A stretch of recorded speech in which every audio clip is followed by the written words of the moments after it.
साल 1971 अमेरिका में एक ऐसा अपराध हुआ जिसका रहस्य आज तक नहीं सुलझ पाया। अपराधी ने विमान हाईजैक किया, लाखों डॉलर लिए और फिर आसमान में गायब हो गया।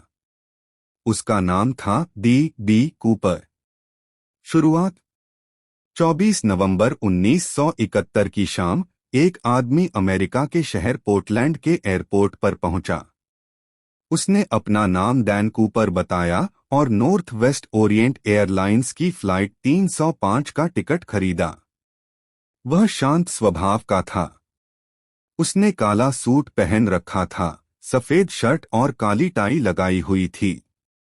किसी को अंदाजा भी नहीं था कि कुछ ही देर में वह इतिहास का सबसे रहस्यमय अपराध करने वाला है।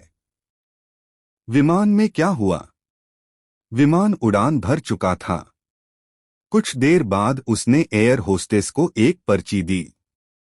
पहले तो एयर होस्टेस ने सोचा कि यह उसका फोन नंबर होगा, लेकिन उस आदमी ने धीरे से कहा, मैडम, बेहतर होगा कि आप इस नोट को पढ़ लें। मेरे पास बम है। नोट में लिखा था कि उसके ब्रीफकेस में बम है। उसने ब्रीफकेस थोड़ा खोलकर दिखाया। अंदर तार और लाल रंग की सिलेंडर जैसी चीजें दिखाई दे रही थीं।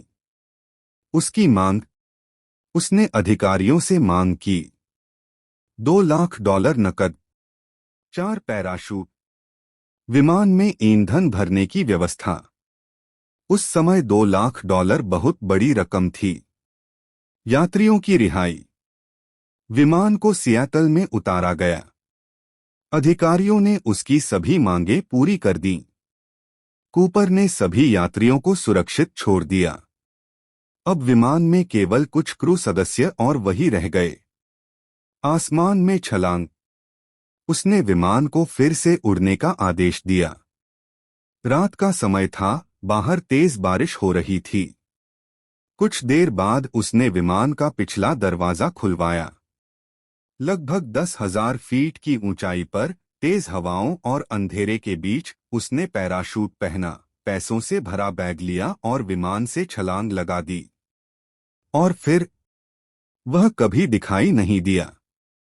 FBI की जांच।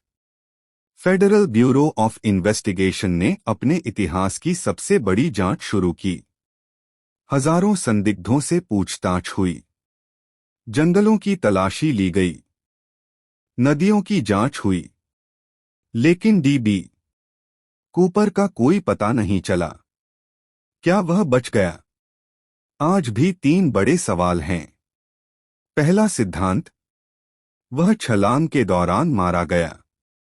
दूसरा सिद्धांत, वह एक प्रशिक्षित पैराट्रूपर था और सफलतापूर्वक भाग निकला। तीसरा सिद्धांत, उसने नई पहचान बनाकर सामान्य जिंदगी जी ली। 9 साल बाद मिला सुराग। 1980 में एक छोटे लड़के को नदी किनारे रेत में सड़े हुए डॉलर के नोट मिले। FBI ने जांच की और पुष्टि हुई कि वे वही नोट थे जो डी कूपर को दिए गए थे। लेकिन इससे भी रहस्य नहीं सुलझा। केस बंद, रहस्य कायम। करीब 45 साल तक जांच चलने के बाद 2016 में FBI ने सक्रिय जांच बंद कर दी। आज भी यह अमेरिका के सबसे बड़े अनसुलझे अपराधों में गिना जाता है। आखिर डी कूपर कौन था? क्या वह छलांग लगाते समय मर गया? क्या वह करोड़ों लेकर नई जिंदगी जीने लगा? या फिर उसकी असली पहचान आज भी दुनिया की नजरों से छिपी हुई है? शायद इसका जवाब किसी के पास नहीं। और यही वजह है कि डी कूपर की कहानी दुनिया की सबसे रहस्यमय रियल क्राइम स्टोरी बन गई।